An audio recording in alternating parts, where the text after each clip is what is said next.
Good morning. আজকে আমাদের পেহেলগামে day 2। আমরা এখন আজকে সাইট সিনের জন্য যাব Aru valley, Betaab valley and Chandanwari. তো আমাদের হোটেলের পাশেই দেখো গাড়ি দাঁড়িয়ে আছে, এখান থেকে একটা গাড়ি বুক করে নেব, নিয়ে আমরা সাইট সিনগুলো করবো।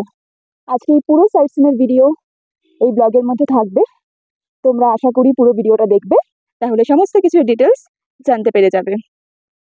ওয়েদার খুবই ভালো, আজকে রোদ উঠেছে, কালকে একটু মেঘলা ছিল, আজকে খুব ভালো ওয়েদার। এখানে বাইরেই ম্যাগি ডিম সিদ্ধ বিক্রি হচ্ছে, এটা ব্রেকফাস্ট করে নেব আমরা। ব্রেকফাস্ট করে গাড়িতে উঠে বেরিয়ে যাব সাইট সিন করতে। আমাদের এই হোটেল থেকে পাহাড়ের ভিউটা দারুণ ছিল। সকাল সকাল বেরিয়েই দেখতে পেলাম রোদ ঝলমালে পাহাড়, মনটা একদম আনন্দে ভরে গেল। হোটেল থেকে বেরিয়ে রাইট সাইডে গেলেই তোমরা পেয়ে যাবে কার স্ট্যান্ড। এখানে অনেক ধরনের কার পাওয়া যায়। এখান থেকে সাইট সিনের জন্য গাড়ি বুক করে নিতে হবে। আমরা একটা সুমো নিয়ে নিয়েছিলাম 6 সিটারের 2300 টাকা দিয়ে। তোমাদের যেরকম রিকোয়ারমেন্ট সেই অনুযায়ী তোমরা এসে এখানে গাড়ি বুক করে নিতে পারো। আমাদের গাড়ি বুক করা হয়ে গেছে, এখন চটপট বেরিয়ে যাওয়া যাক সাইট সিনের জন্য। কাশ্মীরের একটি সুন্দর গ্রাম হলো এই পেহেলগ্রাম।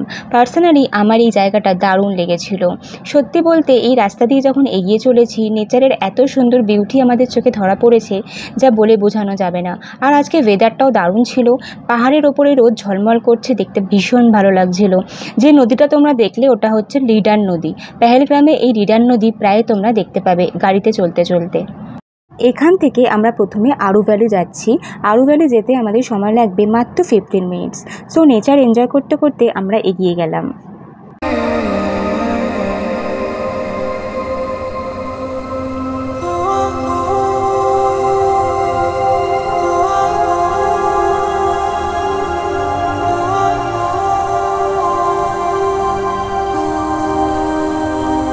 আমরা এখন চলে এসেছি আরু ভ্যালিতে।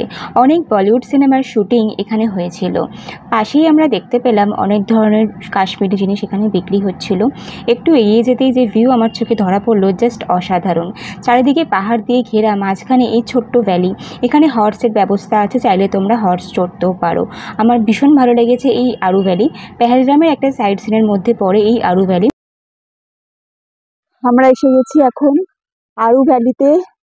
দারুণ জায়গা, চারিদিকে শুধু গ্রিন আর বরফের পাহাড়, মাঝখানে একটা সরু রাস্তা, তার মাঝখান থেকে আমরা হেঁটে চলেছি। এক্সিলেন্ট ভিউ, অসাধারণ। এখানে কাশ্মীরি ফ্রুটস বিক্রি হচ্ছে, কত সুন্দর। এটা গ্রাম হিসাবে ওয়েটে বিক্রি হয়, সব কাশ্মীরি ফ্রুটস, নাটস।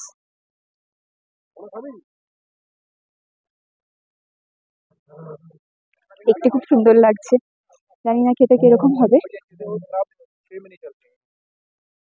আমরা আরু ভ্যালি থেকে একটা কাশ্মীরি ড্রাই ফ্রুটস পারচেস করেছি, যার দাম হচ্ছে 325। এটা হচ্ছে কাশ্মীরি কাওয়া, যার প্রাইস হচ্ছে 200। আরু ভ্যালিতে কিছুক্ষণ সময় কাটিয়ে আমরা বেরিয়ে পড়লাম চন্দনবাড়ির উদ্দেশ্যে। আমরা এখন এসে গেছি চন্দনবাড়িতে। দেখো পুরো বরফ পড়ে আছে নিচে। চন্দনবাড়ি সত্যিই খুব সুন্দর, চারিদিকে বরফের পাহাড়ে ঘেরা, আর এটা সত্যিই দেখে ভূস্বর্গ মনে হচ্ছিল। প্রচণ্ড ঠান্ডা ছিল পাহাড়ের একদম টপে। এই লোকেশন থেকেই অমরনাথ যাত্রা শুরু হয়, মানে অমরনাথ যেতে হলে তোমাদের এখানে আসতে হবে, এখান থেকে ঘোড়া করে অমরনাথ যাত্রার জন্য রওনা দিতে হবে। খুব সুন্দর 360 ডিগ্রি ভিউ, পাশে কফির দোকান, শপস, সবকিছুই আছে।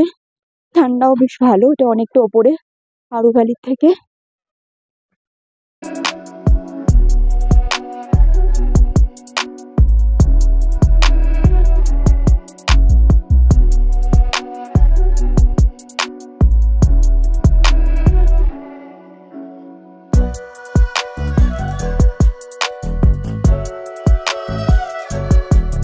এবার আমরা চলে এলাম বেতাব ভ্যালিতে।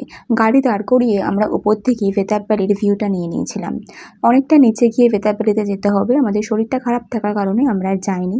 তো আজকে আমাদের সাইট সিনের প্ল্যান এটাই ছিল। আবার আসছি তোমাদের সাথে নতুন কোনো জায়গায় নতুন কোনো ইনফরমেশন নিয়ে। Bye bye, see you.